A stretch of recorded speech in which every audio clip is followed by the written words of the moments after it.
Olha só, pessoal, vamos passar a régua no assunto eleições, né? Tá tudo muito vivo ainda na memória de todo mundo, afinal ontem as capitais e as cidades com mais de 200 mil eleitores elegeram então em segundo turno os prefeitos e as prefeitas.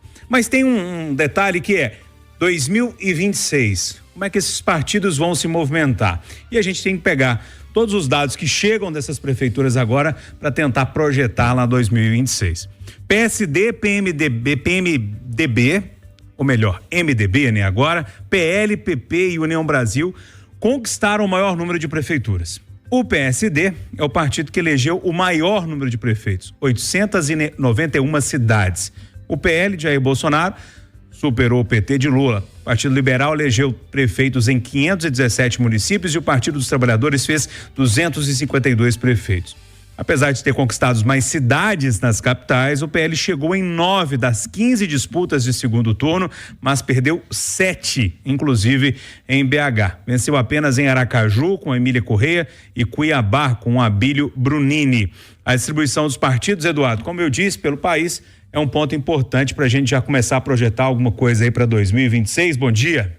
Bom dia, boa segunda, boa semana para todo mundo. Ô Júnior, eu tenho que contar para os nossos ouvintes que instantes antes aqui, quando a gente se posicionava aqui no estúdio, esteve aqui conosco, ajustando as câmeras da live, o Arthur, que é um colega nosso que tem pouco tempo de empresa, 18 anos de idade, um sujeito muito simpático e, como pudemos constatar há pouco, um cara preocupado com o futuro dele e do país. Arthur, e aí as eleições? É bom, né? E 26?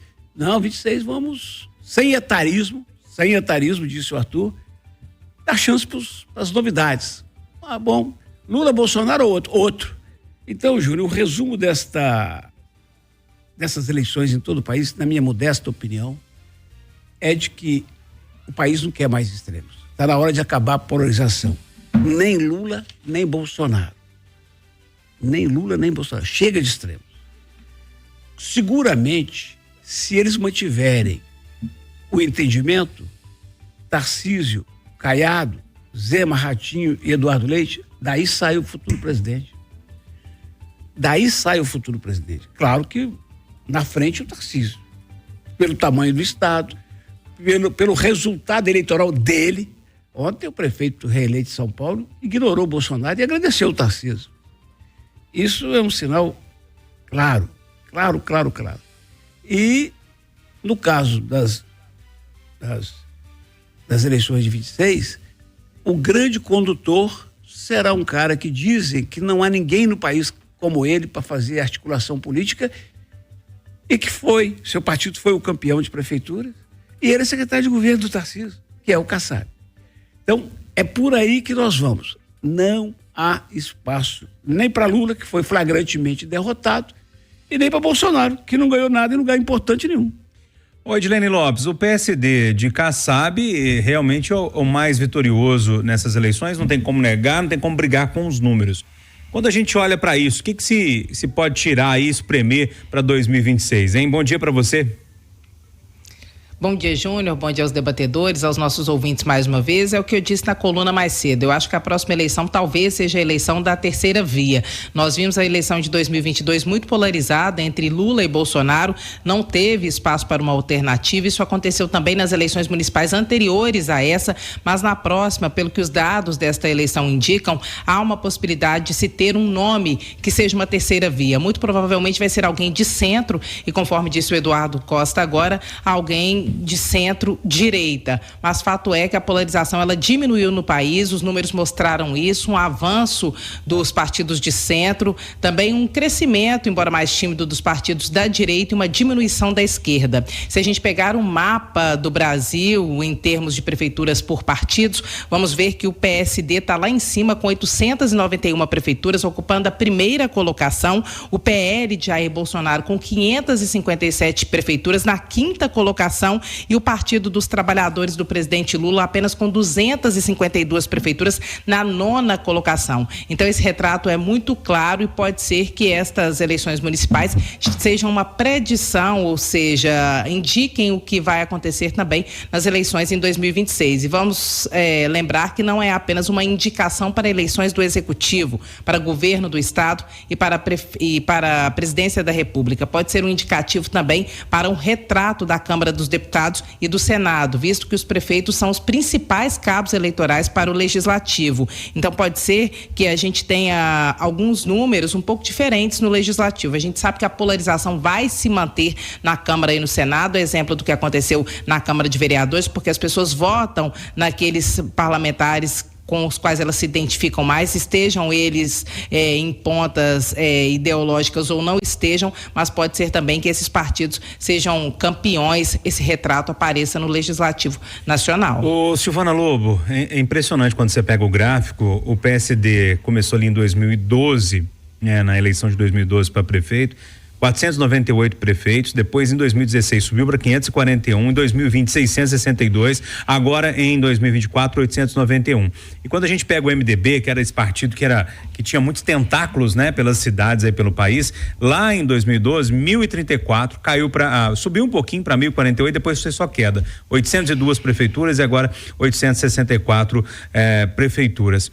A gente olha para esse PSD do Kassab com uma força descomunal para apoio, né? Para deputado, para senador e também para a eleição de presidente daqui a 2 anos. Bom dia para você. Bom dia, Júnior. Bom dia a todos. Não tenha dúvida, né? O grande articulador aí, como já foi ressaltado, é de fato o Kassab. E agora, uma das coisas que a gente vai vendo, como é que vai acabando, né? PSDB, a gente nem ouve falar mais. Cadê o então PSDB e os caciques grandes do PSDB? O PT lá vai pelo mesmo caminho. Ele vai se desfazendo. Muita gente que era do PT não teve apoio, foi disputar em outra legenda. Inclusive ganhando eleição aí em alguns estados do Nordeste. E o que a gente percebe efetivamente nisso aí as pessoas agora, como o Arthur, nosso câmera aqui, né? Ele foi muito claro em dizer isso. Olha, nós estamos meio cansados disso, a gente quer novidade, a gente quer coisa boa. E eu tô achando que isso está acontecendo efetivamente com as pessoas, sabe? A gente quer um pouco mais de calma, um pouco menos de briga e um pouco mais de trabalho. Vamos trabalhar e parar de conversar e bater boca e fiado. Então, tomara que isso se reflita efetivamente para as eleições de 2026, porque nós estamos precisando de uma presidência de coalizão, que consiga segurar o país inteiro de uma vez só, para ver se a gente começa a voltar a crescer, porque nós estamos tendo muito problema e as coisas estão caríssimas e a torcida contra fica torcendo para piorar, quanto pior melhor, a torcida que está aí não sabe o que faz e o resultado, no final das contas, nós estamos todo mundo full. O William Travassos da Silvana citou o PSDB, impressionante, né? Perdeu praticamente a metade das prefeituras que tinha feito em 2020. Eram 535 prefeituras, caiu para 276, ou seja, uma queda de 259 prefeitos que não foram eleitos pelo PSDB. Bom, PSD. Bom dia. Bom dia, Júnior, bom dia, bancada, bom dia, os ouvintes da Itatiaia. Por que o PSD cresce tanto? Quando você pega 2011, as diretrizes do partido, você vai encontrar desenvolvimento, as 12 diretrizes que eles divulgaram: desenvolvimento do país, liberdade, democracia e voto distrital, direito de propriedade, respeito aos contratos, igualdade de oportunidades, sustentabilidade, inovação tecnológica, enfim, liberdade e responsabilidade individual. Na minha visão, é um partido de direita, tá? Isso é minha opinião. E eu acredito que é um recado direto, tanto ao Lula, ao Bolsonaro e todos aqueles que vivem no extremo. O Bruno Engler, ele não perdeu a eleição porque ele é jovem. Eu acho que vale uma reflexão da direita em relação a essa posição do radicalismo, sabe? Ele perde a eleição porque no fundo, o eleitor percebeu que ele não tem currículo. Nunca trabalhou esse senhor. Ele tem 28 anos, mora com a mãe, não fez faculdade, perdeu porque levou a eleição de BH pro esgoto. Nesse finalzinho, na reta final, ele foi agredindo, criando uma narrativa que teve um entendimento da Justiça Eleitoral como uma fake news. Ele tirou um texto, descontextualizou e apresentou uma versão atacando um senhor dos seus 77 anos, que é o Fuad. Então não tem nada a ver com a idade da pessoa, mas sim com essa postura desse radicalismo que o cidadão hoje não suporta mais. E esse recado, ele precisa ser bem claro para a classe política, para entender que se continuar nessa linha desse ataque ideológico, tentando conquistar o voto que você já tem, vocês não vão chegar a lugar nenhum.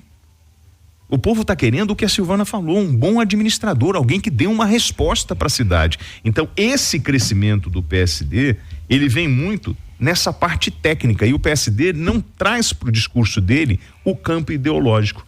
Essas crenças que às vezes caem em absurdos nas fake news, nessas mensagens que você recebe por WhatsApp, onde constroem verdadeiros monstros para essa narrativa do nós contra eles. Isso só alimenta aquele que é limitado. Então a gente tem que abrir a nossa mente e dizer o seguinte, nós queremos um administrador.